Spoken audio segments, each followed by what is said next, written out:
একটি সূরার নামই হচ্ছে সূরা তালাক। যদিও সূরাটি ছোট্ট সূরা, কিন্তু তালাকের বিধিবিধান তাতে রয়েছে, তালাক সংক্রান্ত বিষয়গুলি সব রয়েছে।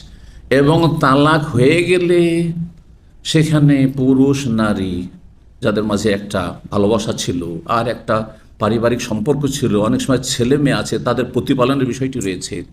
সেই ক্ষেত্রে মানুষের একটা মানসিক অশান্তি, টেনশন হইতে পারে।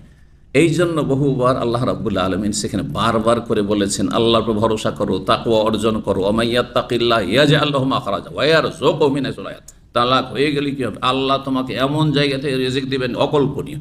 হ্যাঁ, আল্লাহকে ভয় করো, তাহলে তোমার ভালো রাস্তা অবশ্যই আল্লাহ বের করে দেবেন। হ্যাঁ, আল্লাহর উপর আস্থা ভরসা করো, তাওয়াক্কুল ইবাদত, অন্তর ইবাদত, তাহলে আল্লাহ তোমার জন্য যথেষ্ট হবে। হে পুরুষ, হে স্ত্রী, নারী, চিন্তা করে তালাক হলে হাই আমার ভবিষ্যৎ কি হবে, আমার বাবা নেই, আমার ভাইরা নেই, অথবা কেউ আমার দেখাশোনা করবে না, আল্লাহ কোন ঘরে আবার যাবো, কোনো চিন্তা করিও না।